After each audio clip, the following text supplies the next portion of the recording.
स्कंद माता का नाम स्कंद माता पड़ा कैसे? कार्तिकेय नाम से भी जाना जाता है, स्कंद नाम से भी जाना जाता है। आपको एक छोटी सी कथा स्कंद माता के लिए।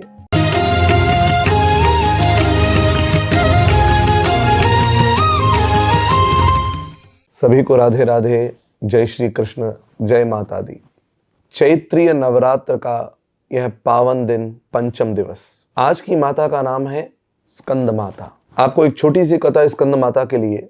स्कंद माता का नाम स्कंद माता पड़ा कैसे? प्रायः माता पिता से बच्चों का नाम होता है, लेकिन स्कंद माता वो माँ है जो बच्चे के नाम से माँ का नाम हुआ। माँ भगवती पार्वती के एक पुत्र हुए स्कंद, भगवान शिव के तेज से जिनका प्राकट्य हुआ, और जो शिव पुराण की कथा के अनुसार अनेक स्थानों पर होते होते अंत में जाकर के सरकंडों में इनका जन्म हुआ, जिनको कार्तिकेय नाम से भी जाना जाता है, स्कंद नाम से भी जाना जाता है। और विश्वामित्र इनके पुरोधा बने। शिव पुराण की कथा के अनुसार विश्वामित्र ने इनके संस्कार कराए। जबकि विश्वामित्र क्षत्रिय हैं, परंतु स्कंद ने ही ये बात कही कि आज से आप हमारे पुरोहित, हमारा संस्कार सब आप कराएं, क्योंकि यहाँ माता पिता हमारे कोई नहीं है, तो ये आप कराएं। तो विश्वामित्र जी ने यह कार्य किया।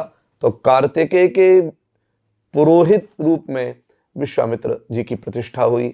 उन्हीं कार्तिकेय का एक नाम स्कंद है, और उनकी माता होने के नाते मां भगवती का एक नाम स्कंद माता है। आइए बड़े प्रेम के साथ स्कंद माता को प्रणाम करें। लेकिन इस प्रणाम के साथ साथ एक छोटी सी कथा भी आपको सुनाता हूं। गणेश जी और कार्तिकेय दोनों भाई, जब विवाह पहले किसका हो बात ये आई, तो दोनों को पृथ्वी की प्रदक्षिणा करके जितना जल्दी जो शीघ्र से शीघ्र आ जाएगा, उसका विवाह सबसे पहले हो जाएगा। कार्तिकेय मयूर पर बैठ करके निकले और गणेश जी चूहे पर। लेकिन अंतर यह पड़ा कि कार्तिकेय पूरी पृथ्वी का भ्रमण करने के लिए चले गए, और गणेश जी ने विचार किया कि माता पिता के चरणों में सारे ब्रह्मांड हैं, सारे लोक समाये हुए हैं, तो हम माता पिता को प्रणाम करके उनकी प्रदक्षिणा कर लें तो संपूर्ण पृथ्वी की प्रदक्षिणा हो जाएगी। ऐसा कह करके श्री गणेश जी ने अपने माता पिता की प्रदक्षिणा की, और सब देवताओं ने और शास्त्रों की इस सिद्धांत को स्वीकारते हुए गणेश जी का विवाह पहले करवाया। और गणेश जी का विवाह जिनसे हुआ उनका नाम है सिद्धि और बुद्धि। कार्तिकेय जब परिक्रमा करके संपूर्ण धरती की लौट करके आए, तो देखा गणेश जी के तो बच्चे भी हो गए। ताऊ जी कहने लगे। यह एक विनोद की शैली है कि जब कार्तिकेय आए हैं और उन्हें यह बात पता लगी, देवर्षि नारद के साथ संवाद भी हुआ।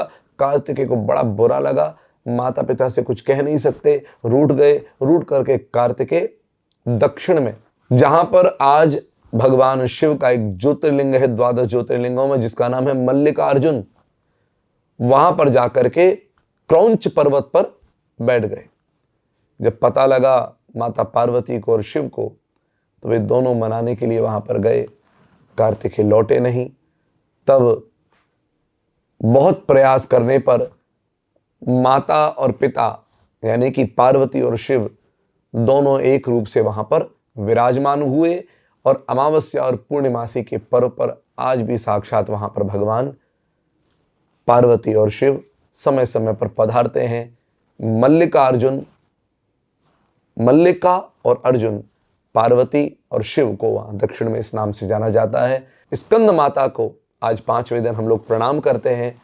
और आइए वैदिक यात्रा के पटल पर कुछ काव्य की इन पंक्तियों के साथ में हम माता को प्रणाम करें, जो अपनी गोद में कार्तिकेय को ली हुई है। इन्हीं माता का एक नाम पद्मासना भी है। तो ऐसे माता को हम प्रणाम करें।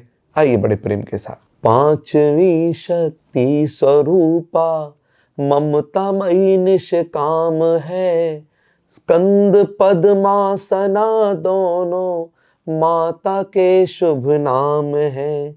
श्रीश हस्त दो कमल मुद्रा वर की शोभा धाम है, गोद कार्तिक पुत्र संग अनुराग का प्रणाम है।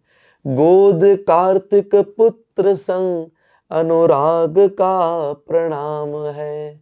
हम आप सबकी ओर से भी अपने अनुराग हृदय से माँ के चरणों में वंदन करते हैं। जिस प्रकार माँ अपनी ममता अपने पुत्रों पर लुटाती हैं, वैसे ही हम सब भी माँ के बच्चे हैं। माँ की ममता हम सब पर भी बरसे, हम भी माँ के लाल बन सकें, ऐसी प्रार्थना। और आप सबको आज के दिन की अनंत अनुराग हृदय बधाई के साथ में जय माता दी।